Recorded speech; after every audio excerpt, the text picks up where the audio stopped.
Pranav, the dispenser. Oh, okay. Pranav, this is what kids have been working in summer camp. Can you see it? Oh, yeah, I can see that. Oh, Yeah. wow. Yeah, it's a hand sanitizer dispensing robot. That's the ultrasonic sensor. Uh-huh. Do you see this? Okay, so Oh, wow. that's the rack and pinion gear on the side. So it's just rolling on top of this long gear. Yeah. Wow, that's so cool. Yeah, that's cool, right? Yeah. Yeah. Yeah, Wow. so you don't have to touch it. Man, that I can think of several places, several like companies that should have one of those, you know? Right, yes. Right? Yeah. Just how much? The EV3 itself, it takes up the cheapest machine for 435. Well, I don't know. Anyway. Yeah, but definitely it'll be like a good fun thing. At least kids, they'll be motivated to use it a lot more often, right? Yeah. Yeah, right. There goes all your hand sanitizer, right? Yeah. We have big bottles and bottles of it all stocked up. Oh, good. Good. Yeah. Okay. All right. Yes. Thank you. Yeah, you're welcome. Okay, let me just send you the link. All right.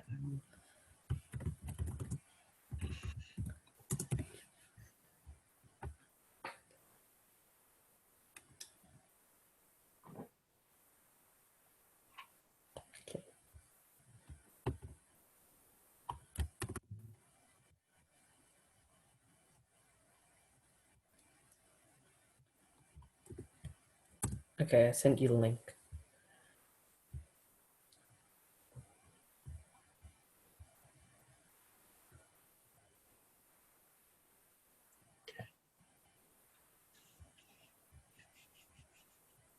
All right. All right. So let's sort of okay, so before we get started, do you have any specific questions that I can answer? Otherwise, I think we'll just start with again, just like declaring some variables, you know, throwing in some operators, printing, you know, and then create a method and so on. So, but do you have any specific questions before we get started? No, not really. Okay. All right. All right. So let's start with this. So there's four different sort of main what they call primitive types that we've been working with in you know, in these sessions, right? There's integer, double, I think we call it, Boolean, and string. So just pick one of those and declare a variable, and just declare the variable. Don't give it a value or anything.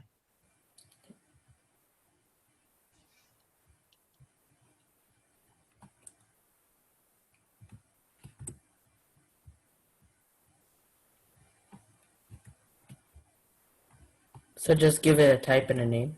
Yeah. Okay. Exactly. Right.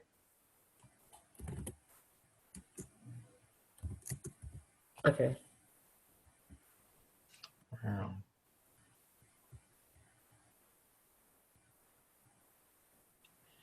All right.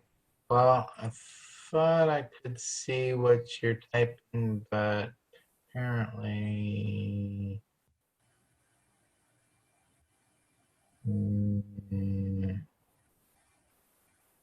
Here we go. Okay. All right. So I think can you let's share your screen. Let's do it that way. Okay. I think that'll be easier.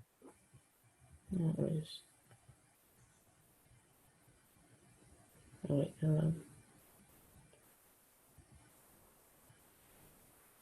okay.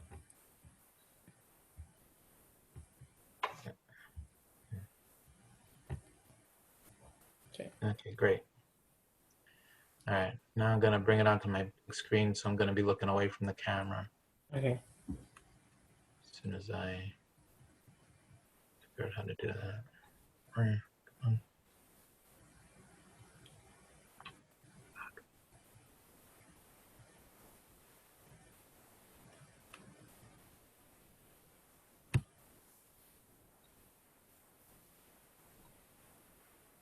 All right.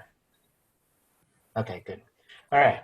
So on line 5, what we want to do is, or let's look at line 3. Line 3 is what's called a statement.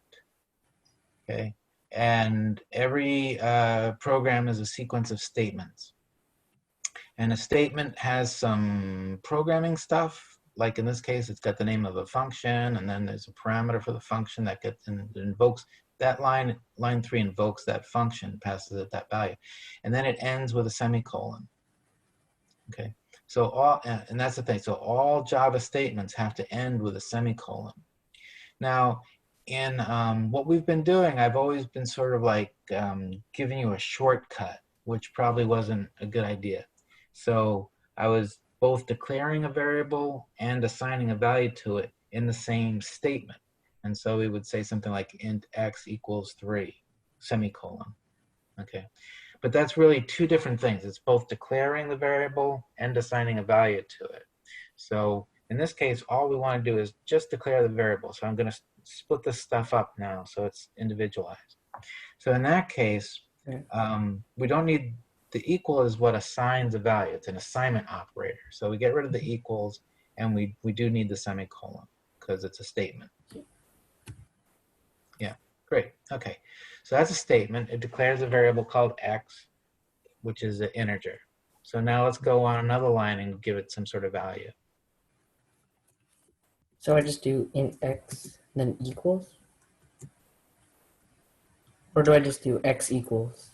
Just x. So the thing is that, so line 5 is a statement that tells the computer, I have a variable, its name is x, and its type is integer. We only have to tell the computer once what the type of the variable is. After that, the computer knows, oh, x, I know all about x. X is an integer, or a lion, or whatever, right? So we just use the name and apply some operators. Okay? All right, good. So you hear me use the word operator. So Java has operators and things that do things like multiply and add things and so on. So this particular operator is called the assignment operator. Its job is to assign whatever value is on the right-hand side to the variable that's on the left-hand side. So on the left-hand side, that's always just one variable name, right? It has to be a variable name. It can't be a function name, can't be a class name, can't be a number, can't be 3 variable names, right? On the left-hand side of the equals operator is just one variable. His name is x. In this particular case, his name is x. And then on the right-hand side, we can have all kinds of things. We can have function calls. We can create new instances of classes. We can multiply things, and we can have all kinds of stuff on the right-hand side.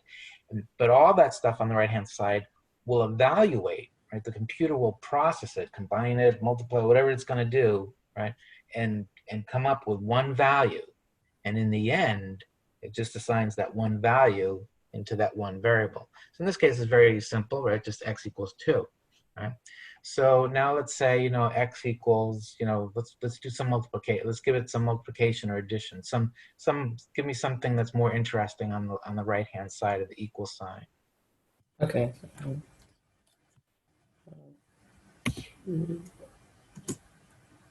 Isn't multiplication like this?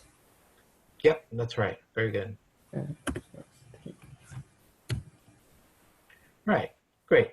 So, right, so it's going to, and we could add more things. We could call a function that, as long as the function returns an integer, right?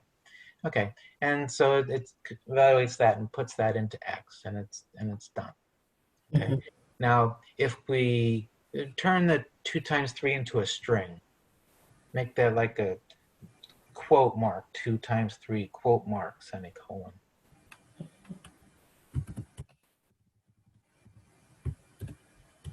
Okay. And all right, I thought it was going to complain. If you tried to run this, it would certainly complain. What do you know why it would complain? I'm not sure. Okay, so what's the type of x? Integer. Right. What's the type of what you have on the right-hand side? Oh, it's a string. Yeah, right. And so,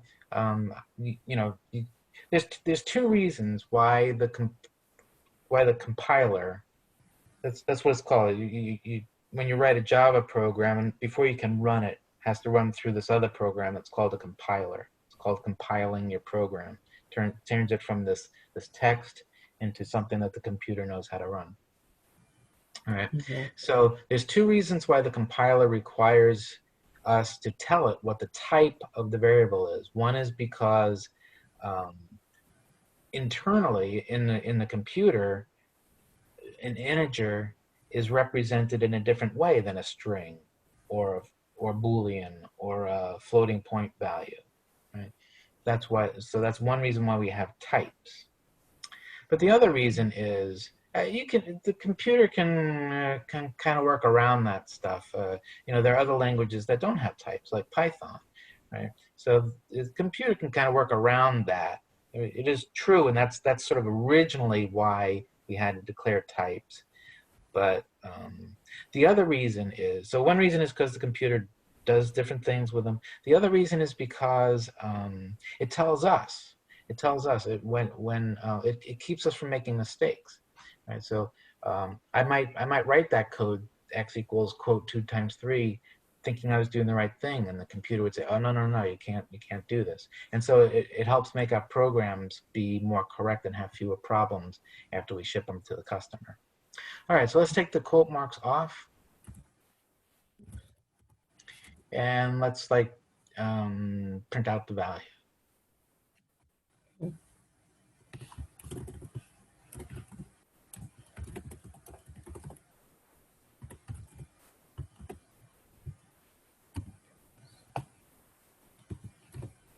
Okay, very good. Yeah, you can run it. Okay, and that's great. So it takes x, it gives it a value, and then it prints it out. And what that is doing is what line 7 is doing is it's calling a method. It's a sort of a special method because it's sort of built into the system, right? The compiler, what it is there's a package called system, and it's got a thing called out, and inside the class out is this print line method, and it just knows all about this. And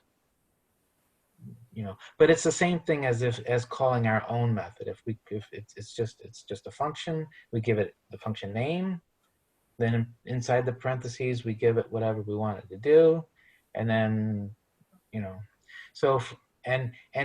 we can do things inside the parentheses too. It's a value. We can do the same things inside the parentheses that we can do on line 6, to the right hand side of the equal sign. We can do all the same things. We can multiply it, divide it, whatever we feel like doing. All right. So let's talk about how to. So we're using a method. So let's create a method. All right. So we had that winner thing last time. Maybe there's one called. All right. So here you're making the same mistake. So undo what you just did. Take away those blank lines. All right. Now, lines 5, 6, and 7 are inside so what we have here is on line 1, we have a class called main. On line 2, we have a method called main, right? And now we're inside that. Each one of the sort of the curly braces are sort of like a container, right? Everything so line 1 has an open curly brace, and line 9 has a closed curly brace, and everything inside those braces belongs to that class. It's part of that class. Okay. And similarly on line 2, sort of outside the curly brace, we have all this sort of gobbledygook about, hey, we're creating this function called main. It takes these parameters, right? But that's just sort of like the name of it, the sort of the information about the method. But what's in the method is everything that's inside the curly braces. So we have open curly brace on line 2, and we have the closed curly brace on line 8. So everything inside of that is part of that method main. Okay. And yeah, so I would take line 5, 6, and 7, indent if you just select them all, just swipe them, just select those 3 lines, and now hit tab. Yeah, And see, and it pushes all those 3 lines in. And now everything that's sort of at the same level is there. Now, similarly, like if we create an if statement, you remember that an if statement has open and closed curly braces, right? And everything inside them belongs to that if, right? So these braces are important. Okay, so now create me a method called, whatever you want to call it, called, oh no, it's raining out here, so call it rain. So wait, can I create a method like outside of the the main method? That's where you have to declare it. Yeah. Oh, okay. Yeah. That's where you can't put a method inside. I think maybe you can, but let's not. Like, all our methods need to be sort of on their own. They have to be all inside a class. You can't, like, you couldn't put your method after line 11. It can't just be like hanging out there. So methods have to be inside of a class, but they can't be inside another method. Okay. Also, like, why do you put public before like static void sometimes, and sometimes you just put static void? So the public is assumed. Oh. Yeah. So if the compiler, it can be what public mean. It can be public or private. And there are other things too, but basically public means that anybody can, so like this is the main class, so it doesn't really matter. But like our lion class, right? When we declare the instance variable or the methods to be public, it means that anybody can access them. Any other classes, the main class, any other classes that we write, they can all access anything inside your class that's public. But and to some extent you need that, right? Otherwise you wouldn't be able to do anything with your class. You need other classes to be able to sort of drive the things that are going on inside your class. But you also, it's not always, you don't want everything to be public either usually, because some things are because what happens is if anybody can call your stuff, then anybody can sort of mess you up. And so by keeping things more private, it limits sort of how much you have to like look around to see what might be going wrong or what you might be affecting. Anyway, all right. So you can just say static, and then let's say void, and let's say rain, and don't give it any parameters. Okay. Oh, wait. Yeah. Right. Good. And inside there, let's just print out that it's raining.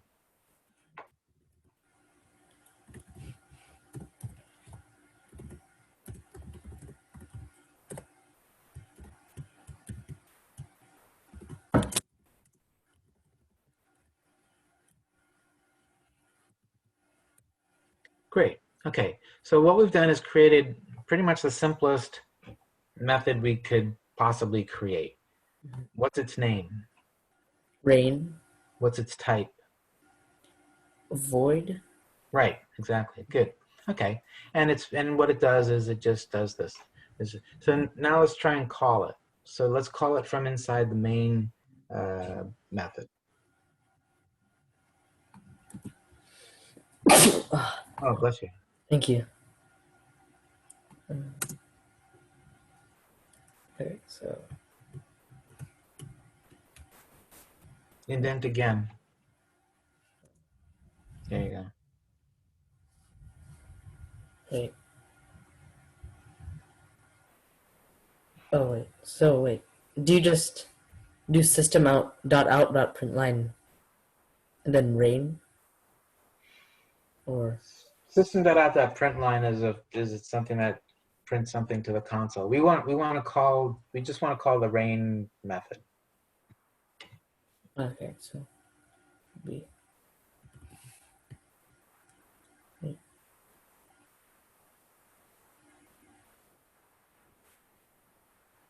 I'm kind of confused. Okay. All right. So just RAIN and left no equals. We're not assigning it a value. We just want to call it. So left parenthesis, right parenthesis, semicolon, Okay, and that's how we call a Oh, function. Or that's how we call a method. All right, we just use its name. We just like we use the variable x in an expression just by saying, you know, x, right? And wait, similarly, so go ahead. so what's the point of just like calling a function? Well, it it makes it do its thing. So a variable is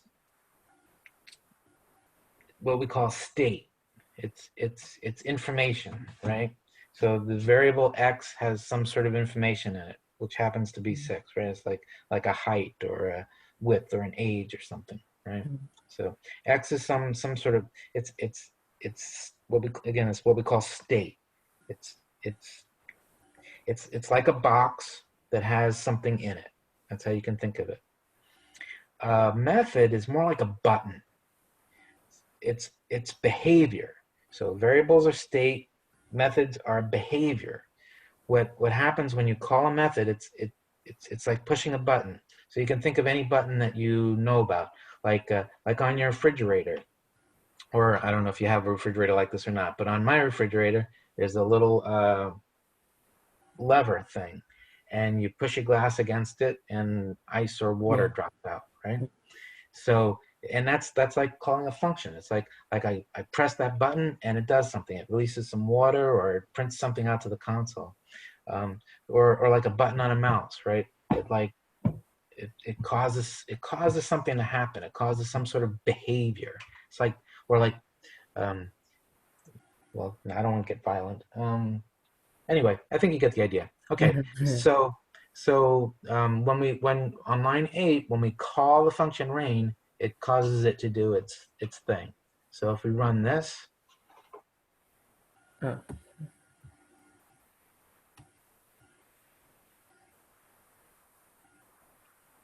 okay. oh, So line 1, we didn't even write that. That came with everything. Line 7 prints out the 6, and lines, you know, and when we if we didn't have line 8, it wouldn't have printed out it is raining, right?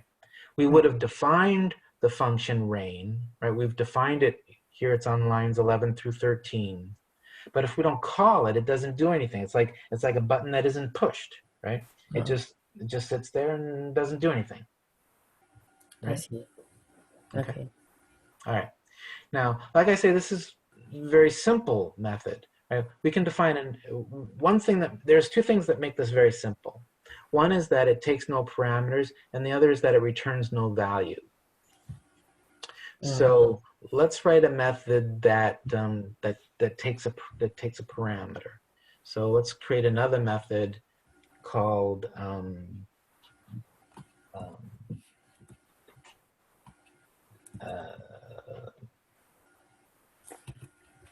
what are we trying to do here?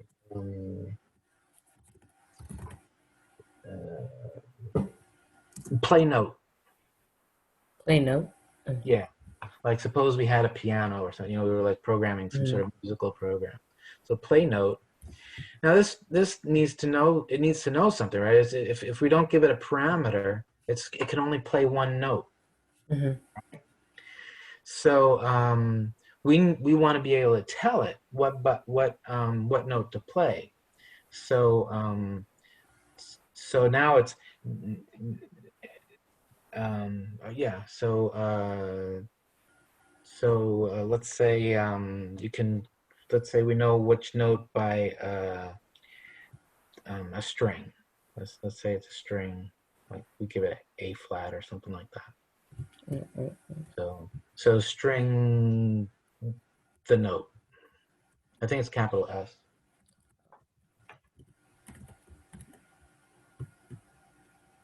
Oh,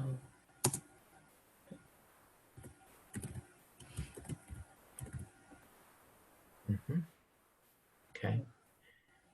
Yeah. And now we can say something like, you know, system out print line, you know, playing, and then whatever note, and then the note.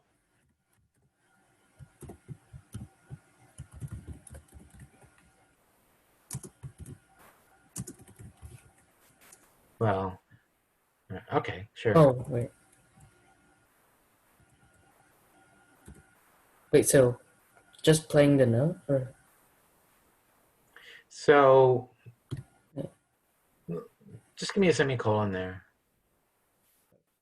at the end of the line. Yeah. Okay. So whenever with this method, the way that it's written right now, right? Anytime you called it, it doesn't matter what you passed in as the note because we never use it, right? There's nothing anywhere that uses that variable or that parameter. So what we could do here is say after the quote mark, so what we need to do is we want to create a string. So we want to say playing the note. We want to combine these two. We have two strings. We have a string that says playing, and we have a string that's the note. And we want to combine them into one string to make the phrase playing A flat or whatever. So we'll be playing. Yeah, that's it. Right. So now let's call this method.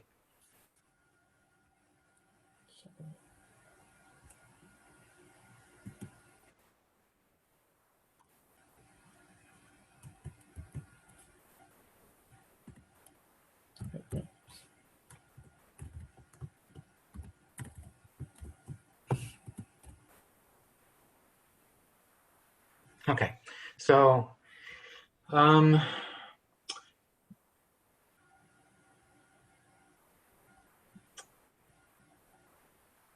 the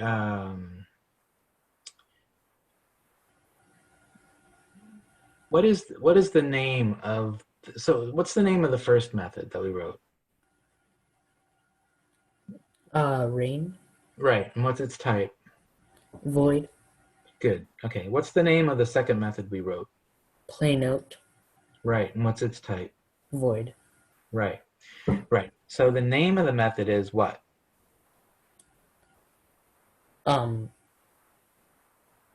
Oh, sorry, play note. Right. So what should we Oh, have on line 9? Yeah, there we go. Okay. And now what's missing? Why is there the underline there?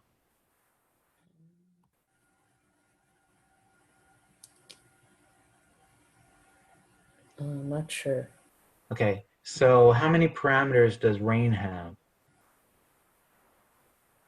0, so Right. How many parameters does PlayNote have? 1. Right.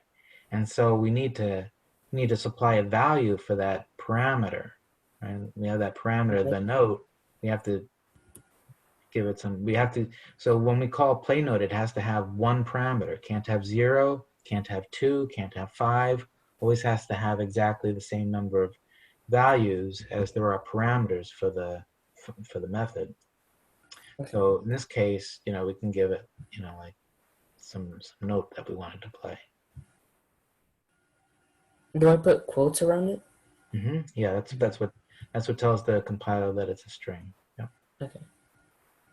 Okay, and we can run that.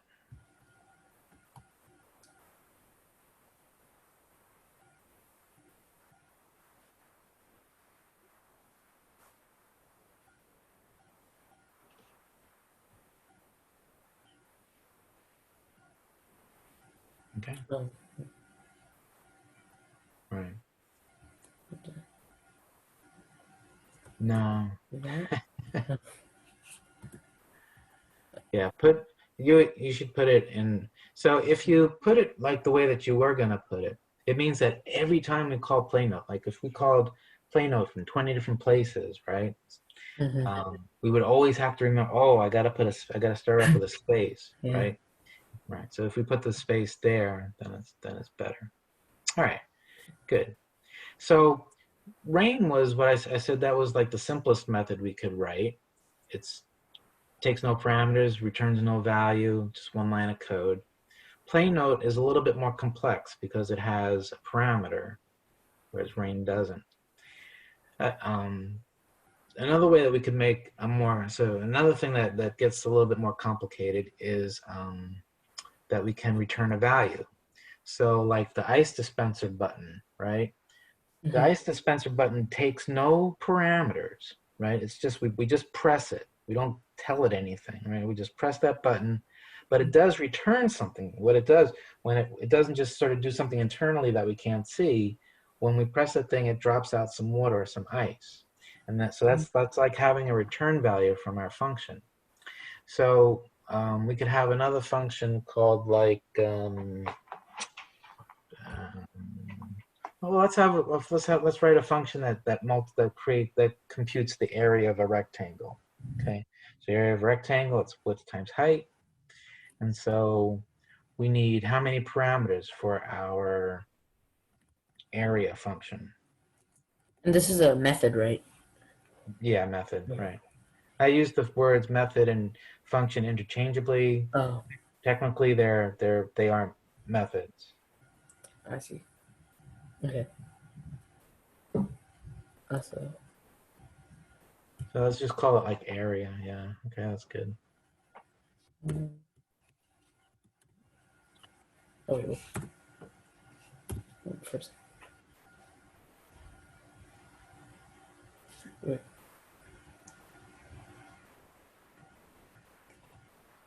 And this is an integer. Mm-hmm. Yeah. So.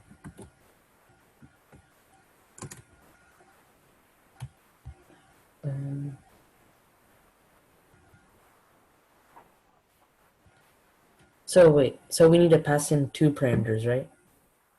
Right. Mm-hmm. Okay. Right. Width and a height. So you can do that by like doing a comma, right? Yeah. Mm-hmm. Right. Good. Okay. So what you're trying to do here is you're trying to actually pass in a couple of values, right? Mm-hmm. But we're not calling the function, so we're not giving it the values. We're just defining the function. And so we need not to have values, but we need to have, right, variables, right?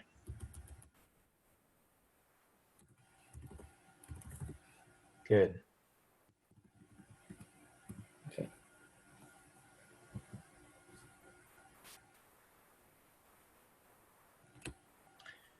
So now, so you declared this method area to be void, but that's not true. Void means that we're not returning any value, right? That we have a button that's more like, I don't know, I don't have a good analogy off the top of my head, but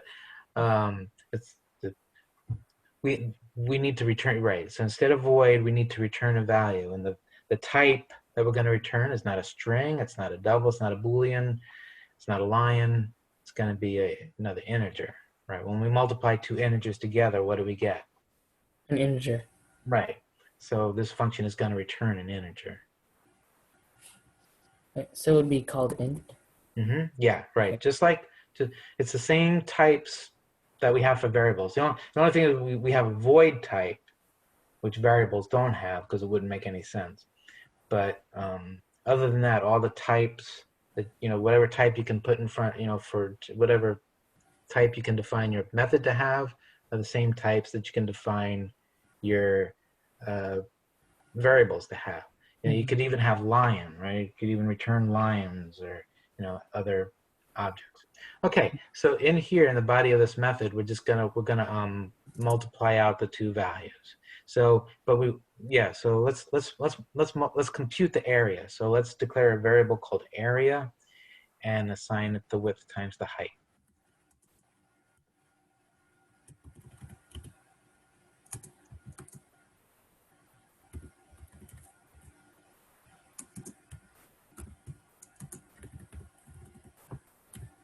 Very good.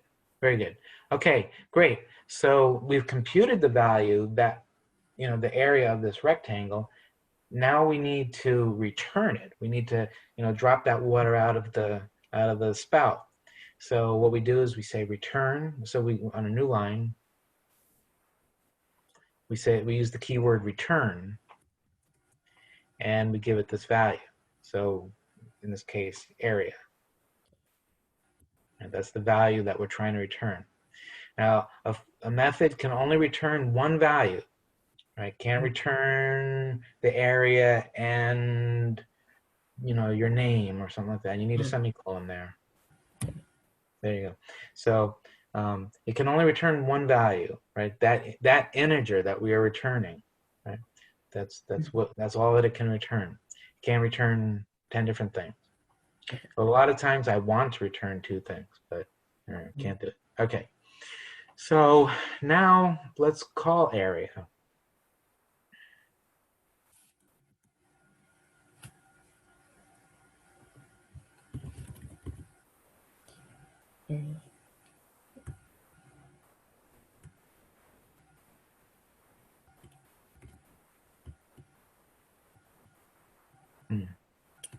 Okay, so how many parameters does area have? 2. Right. And so whenever we call area, it can't have 0 parameters, can't have 1 parameter, can't have 3 parameters, must have 2 2 parameters. So would it be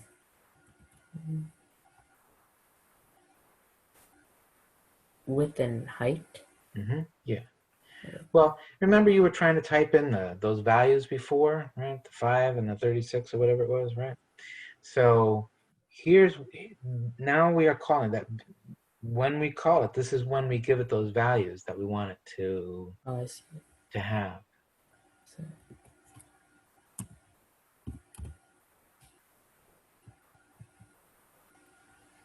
Okay.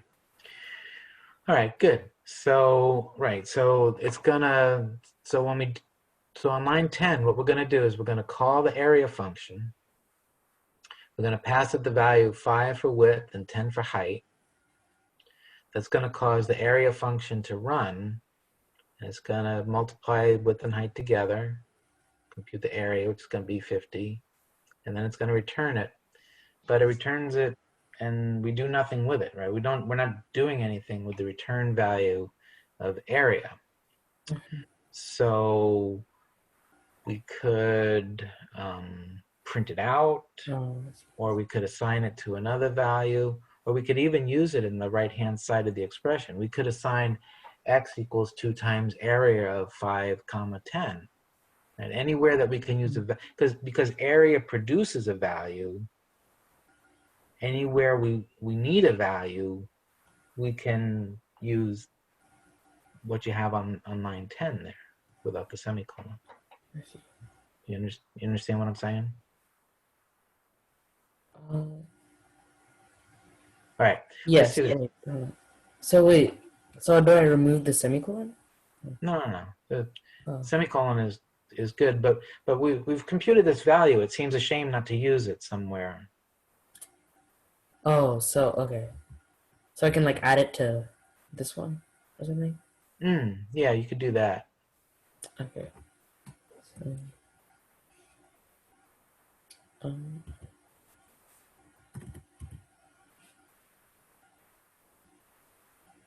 would that be right? No.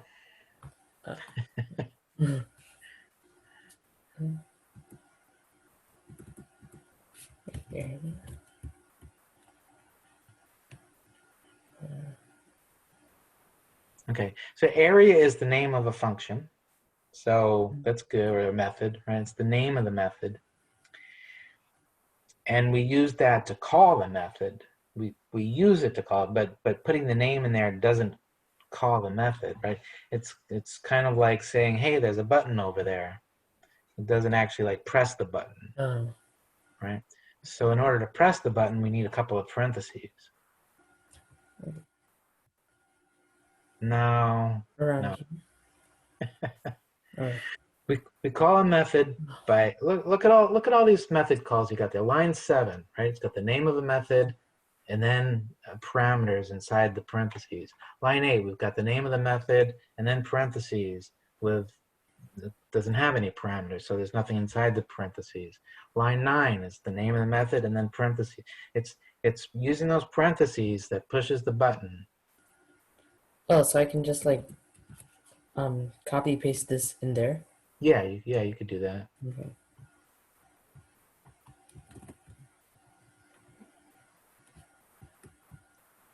Right. Good. Yeah. Yeah. Right. And so what will the value of x be now? The value of x will be 2 over 50 or 1 over 25. What kind of operator do you have there?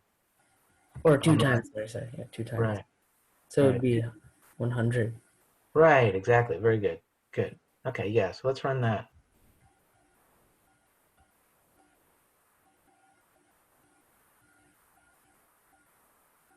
Good. So we got 100. All right. So we have declared a variable. We've used one operator, actually 2 operators on a variable. We've used the assignment operator to assign it to x, and we've used the multiplication operator, so that's all good. We've created a few methods, and we can call those methods. Let's call play note like a few times. Let's play not a whole scale, but let's play like the first 4 notes of the A scale.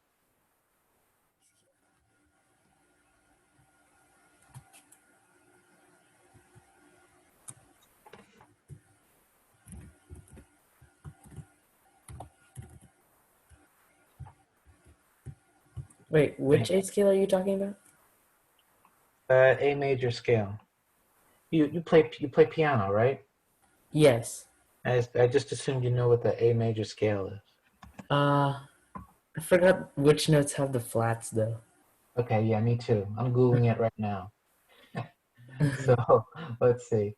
Looks like A, E, C sharp, D would be the first 4 notes.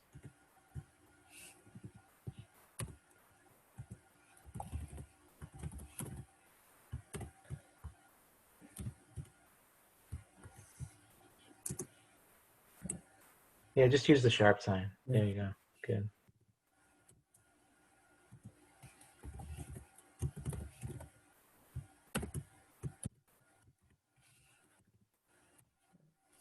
All right, and run that.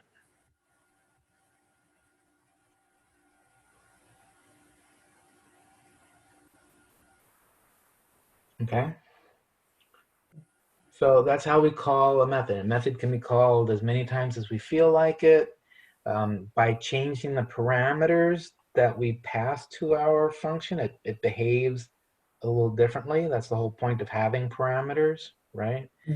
Um, we want our like our mouse button, right? If we click in one place, it does, if I click on line 5, then it puts my cursor on line 5. If I click on the run button, it does something entirely differently. That's because the position of the cursor is sort of like a parameter to the mouse button. Okay. And they can be, and when they return values, they can be used just like any other value, just like a 6 or an 8 or a string, right? They can be used as values. And we can have operators that combine all kinds of values. Okay. Okay. Any questions before we go on to the next thing I'm going to talk about is lists. No, not really. Okay. All right. So let's create a list variable. Let's use ArrayList. So in order to use ArrayList, we have to start off by importing util.java or that's something or other. What is it?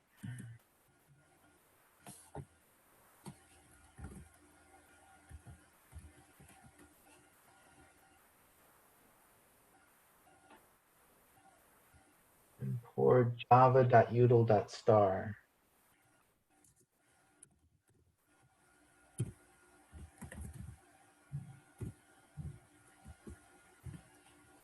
Semicolon. Right. Okay. And give me a blank line. Okay, great. Okay, so now we want to declare an array list variable. We want to have a variable that can have a list inside of it. And the way we do that is we just declare an array list, just like we have integer x. So up at the start, like, at line 6, we're give me a blank line there, and then declare this new variable array list. New array list variable. Yeah. Oh.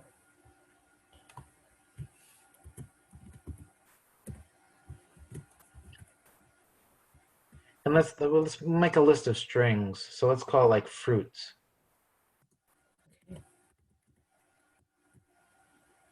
And semicolon, just semicolon. Yeah. Okay. All right, and give me a bunch of blank lines. Yeah, good. Okay, great. So you see that on line 7 looks a lot like line 14, right? There's a type, and a name. And it's just like any other variable that we're declaring. It's got a type and it's got a name. Now it's weird. It's a little bit weird because it's not one of the primitive built-in types. It's also sort of built-in, but it's not as built-in as like system, like the compiler knows all about system.out. Yeah, I know about it, right? Array list, it's like you have to kind of tell, hey, don't forget, look over here in java.util.star, right? It gives it a little hint where you're pulling this from. So, but it's kind of built in, but kind of not as. And certainly not as built in as int, right? Or int or double or string, right? Those are like really built in. Anyway, point is, it's got a name and a type just like any other thing. And the name, notice that the name is plural, right? So usually like when we're declaring height and width, right? Those are singular words because there's just one value. Usually when we name a list, it might be like plural, like fruits, or it might be like fruit list, right? There's some sort of hint in the name that we have, more than one value inside our variable. All right, so now let's set fruits equal to, we can really only set it to one thing. Like X, we could have assigned any integer to, but fruits, we really can all we can do is set it to a new instance of an array list. So we'll just say fruits equals new. Yeah. Nope. Fruits equals new space array list with parentheses. Right. So semicolon. All right, and don't indent it like that. Put it back. Okay, good. So this is kind of like setting the value of X, right? So X equals 2, fruits equals this thing. It's also kind of like our lions, right? Whenever we wanted to create a new lion, we have to use that new keyword. So we can have many array lists in our program. We can actually have array lists inside of array lists. But now what we want to do is we want to give it a value. So we want to say like, you remember we got the add, the remove, the set, and the get methods, right? Yes. So we can say fruits dot add, and it probably helps you out there. Go back a little bit. Just go back to the dot. Go back one more, and type dot. Right. Type dot. Yeah. And I don't know. Anyway, all right. Type A. Yeah, there we go. Okay. So, no, it's not helping you out. All right. Anyway, add. Okay. Okay. And left parenthesis. So now we're going to give it some new value that we want to put into our list. So we're going to say like apple or whatever your favorite fruit is. Okay. Wait, and I don't have to put quotes around it? Yep, you do. Okay.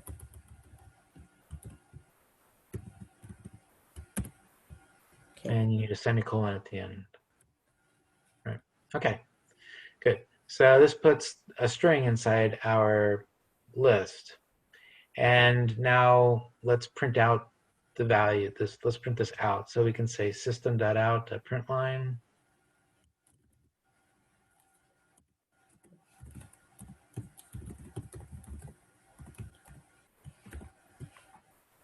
And now what we have to say is fruits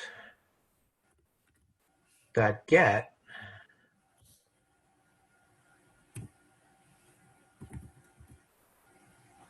and then left parenthesis, right parenthesis, and then 0. and put a semicolon there. And let's run it. I'm not sure if this is going to run or not. Let's try it.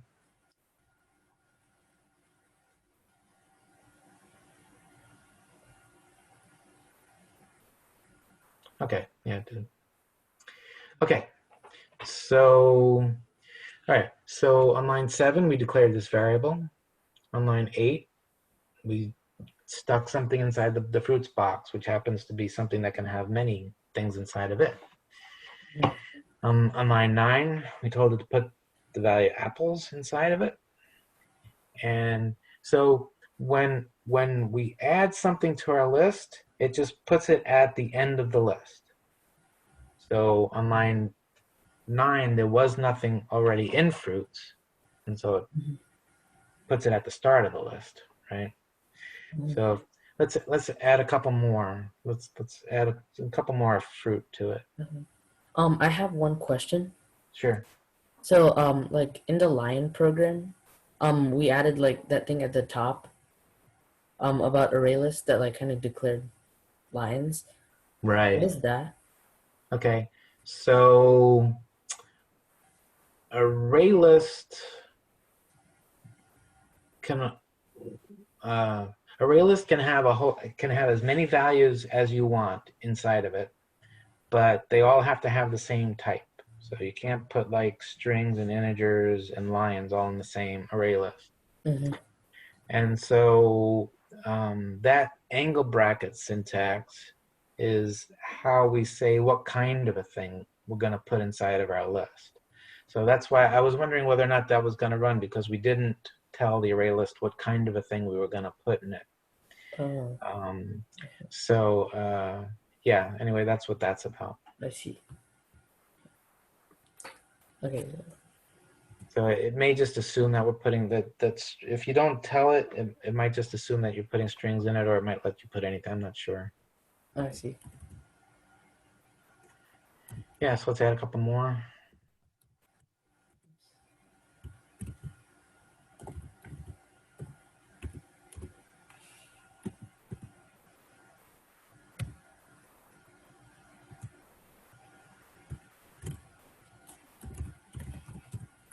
Oh.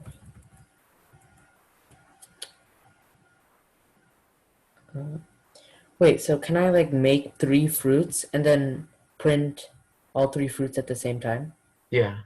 Okay.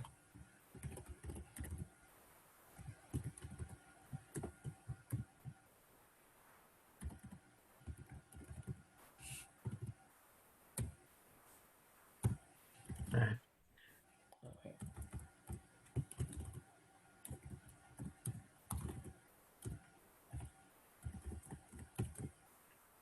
All right, just say left parenthesis fruits without any get or anything like that. And it actually does a pretty decent job of printing itself out.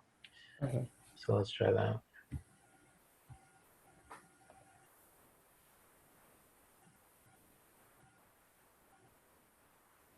All right. So, all right. Now, so you see that there's 3 items inside of our array list, right? Apples, bananas, and oranges. Now, apples, so each one of them is the way that we can address them individually is by using what's called an index. So, and the index is automatically assigned. We can't control it. And it starts at 0. And so apples is at index 0, bananas is at index 1, and what index is oranges at? Index 3. Sorry, index 2. Right. Yeah. It's a little weird, right? Because it's like, why isn't it 1, 2, 3? Well, because it's 0, 1, 2. All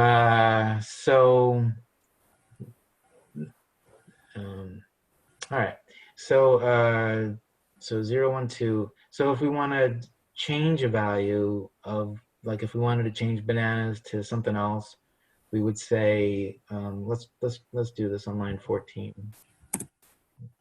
So fruits.set.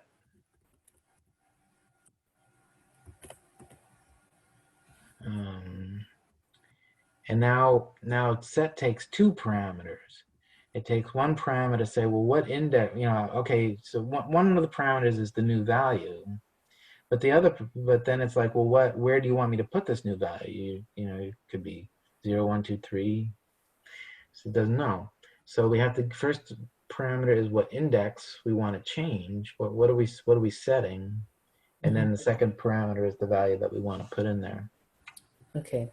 So.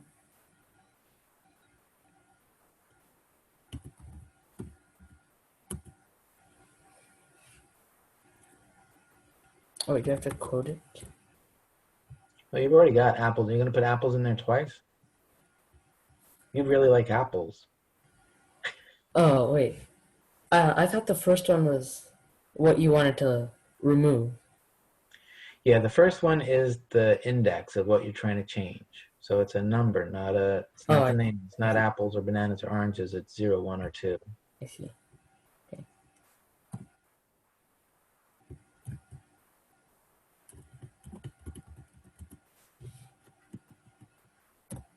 Okay, great. And so, and then you can print that. If you printed that out again, then it would print out, grapes, bananas, oranges instead of apples, bananas, oranges. All right. So that's pretty cool, I hope. Yeah. So, but all we've done so far is create things individually. We're treating it like 3 separate variables, right? Like height, width, and depth, right? And it gets tedious and it doesn't grow. And when we have a list that has 1,000 items in it, we don't want to do it that way. And when we have a list that we don't know how many items are in it, we can't do it that way, right? So what we really want to do is start using the power of loops to deal with something like this. So we want to use a while loop that'll step through all these items. So what we want to do is we want to have a variable called index that's an integer, and it'll go 0, 1, 2. So yeah, so right, it'll be an integer.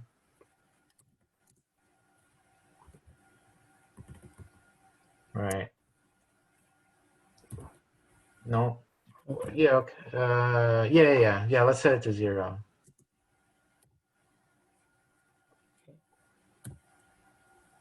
All right. And now, so that gives us a variable called index. And now while.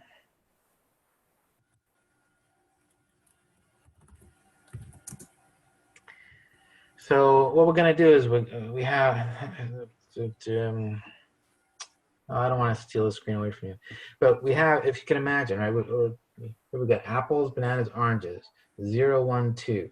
So what we want is we want to have this variable index go 0, and then we want it to go 1, and then we want it to go 2, and then we want to know that we're done, right? And then each time, and so we'll print out the value each time through. So while index is less than. Now, how do we know how many items are in this list? Well, thankfully, ArrayList provides a variable, or no, a method called size. Size? So, size. Oh, so size. fruits. Nope. Fruits. Yeah. Dot size. And then left parenthesis, right parenthesis, because it's a method. Right. Okay. And then just give me, and then it's curly braces. Okay. So what that says, so it's going to go around this loop until index is equal to the number of items in fruits. Okay. Each time through the loop, it takes that variable fruits, calls its size method, which is going to return 3.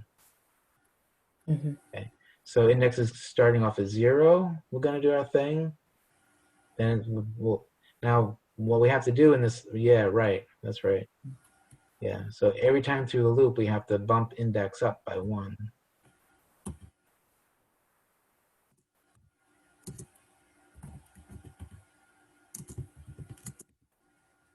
Right. So the first time through the loop, index is 0. Then the second time, we go back and we do it again. Now it's 1. Now line 17 makes it 2. 2 is still less than the size, so it does 0, it does 1, it does 2. Then it changes it to 3, comes back around. 3 is not less than fruit size, right? Mhm. Equal to it. And so it finally stops. So now each time through the loop, what we want to do is we want to print out that fruit. So let's get the fruit first. So put a new line above the no. Well, usually we do that increment at the end. You could do it. You could do it like we were gonna do, but usually we do that at the end. So yeah, above it, let's do yeah, yeah, yeah. So let's get a variable that's what are the type? What's the type of things that are in the list? Strings. Right. So let's create a string variable and give it this the fruit that we're at that index. So string, like a fruit or fruit. Mhm. Yeah. Hmm. Mm. So how do we get this? So if we say, how do we get a fruit out of the list? Um,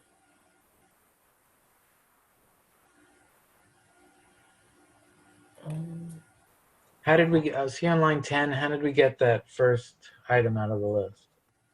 oh, we did fruits dot get. Yeah. Oh, sorry. So, Right. um, hmm. Huh. Oh, I think I have to. No, you don't want to hit that. I don't think. Huh? I don't know what happened. I think this actually happened before. Uh, I think I have to go to my REPL history and then like go back into this program. Okay.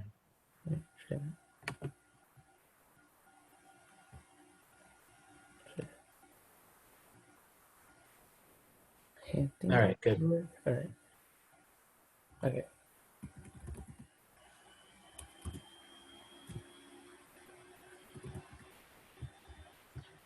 Um, Right. So what value should go there? What happens if we put 0 there? um, it'll it'll print out grapes. Right. Right. Every time through the loop, it'll print out grapes because it just keeps getting the first Mm-hmm. item in the list. How would we sort of progress through the list? Want to Um, want to go 0, 1, 2.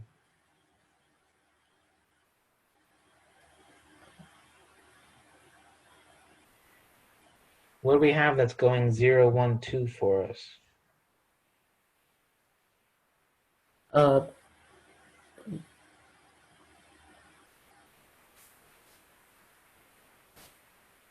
What's the value of index the first time through the list? uh, the first time through it's 1. Oh no, 0. Right. Yeah. Right. It's still 0. You haven't incremented it yet. And then Mm-hmm. the next time through, It's 1, and then the next time through, 2. and then that's the end of it, right? Yeah. Oh. So that index is what's progressing through giving us a value that lets us progress through the list. Right? Mm-hmm. So you can just type, yeah, there you go. Mm-hmm. Right. And so that gets the fruit, and now we just want to print it out. We want to print out that fruit that we just got.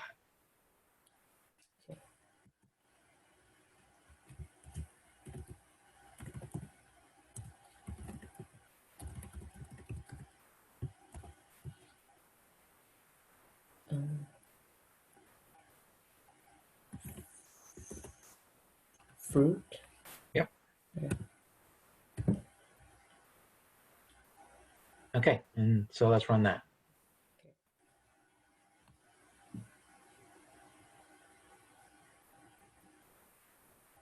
What happened? What?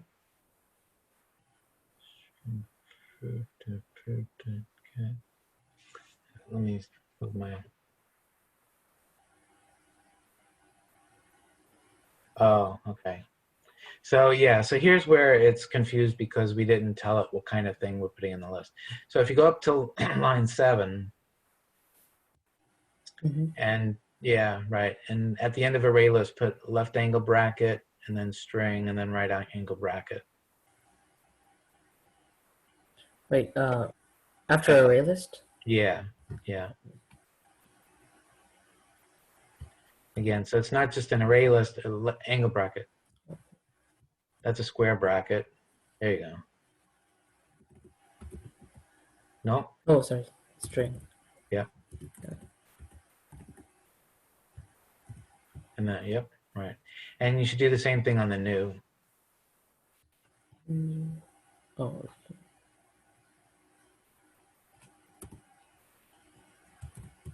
Not there, at the end of array list. It should look exactly the same as the declaration. Okay, right here. Yeah. Mm-hmm. Okay.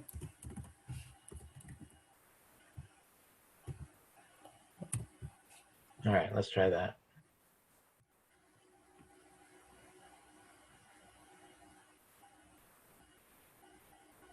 Great. Okay, so so you can see there printed out grapes, bananas, oranges. So it did that. So and this while loop that we just did is so common. This happens like every day. Every day I write 5 of these. That's an exaggeration, but really this is a very, very, very, very common idiom of stepping through some sort of list by having some sort of loop. Like, for example, you might have, we might be looking for a particular item, right? Like we've got all these lions. We're looking for the lion named George, right? So we set up a loop and we go, well, let's get the first lion. Is his name George? No, the second lion is, okay, the 10th lion's name was George. So now we got the lion that we want to, do something with. Just all this very, very common use of loops. All right, and we're at 7:09, so I think we'll end it there.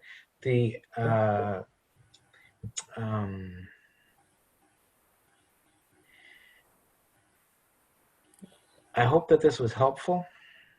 Yeah, it was. And yeah, I mean, I think I'm sorry, I regret not having done something like this a long time ago. We should have done this like after week 1 or 2, I guess. Because I've let you guys go on far too long being too confused. So I apologize for that. But to follow, I feel like I hope that you will follow up on this. So if you wait until next Wednesday before doing any more programming, it's just like playing the piano or the trumpet, right? If you don't practice, I got this guitar over here. I got a guitar, right? I haven't played that guitar in not seriously, in about a month. And I play these little tunes, ding ding ding, and I try to play them as fast as I can, and then I don't play for a month, and it's like back to square. It's like I never, I should have just. Anyway, if you don't use it, if you don't follow up on it, then you just like lose all the momentum that you had. So.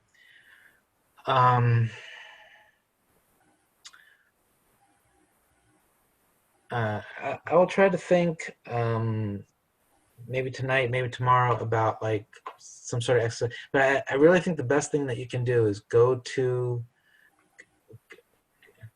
Oh shoot! Have I been doing this? Okay. I've been doing this whole thing over my work VPN. All right. Go to Java. Go to W3 School. Google for W3 schools. No, you got the link right there, I think, up there. Java array, go up there. Yeah. Okay. Go scroll up on the left-hand side, the left-hand bar, scroll all the way up. Go to Java, gets syntax. Yeah, click on that. Mhm. Scroll down in the main area. Down. Yeah, okay, stop. Up. Okay. Up. Right. Okay. So if you look above this, it's got, I mean, it's starting off very basic about how syntax.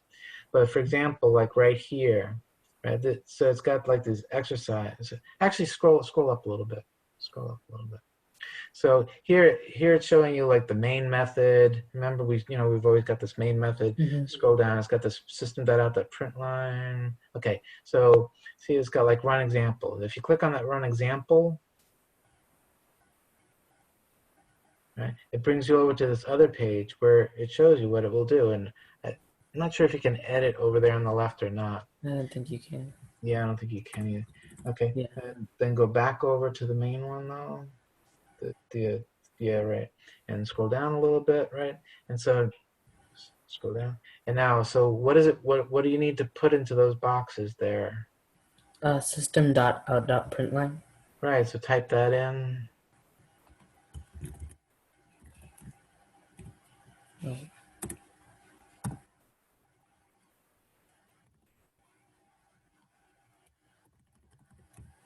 Okay, and then you hit submit answer.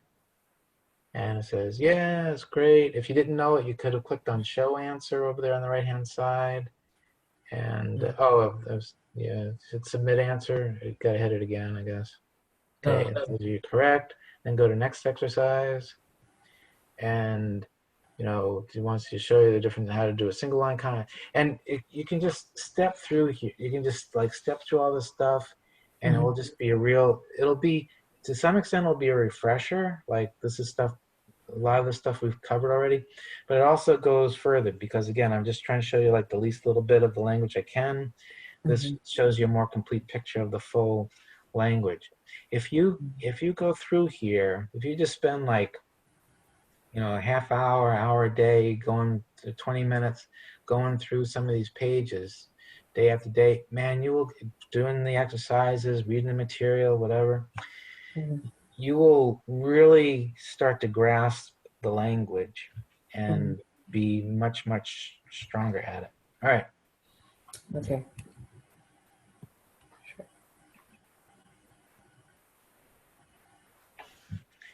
All right, that's it. All right. Thank you. Yeah, sure. Thank you. And thank you for hanging in there. Okay. And good luck with all that. All right. Thank you. All right. Bye now. Bye.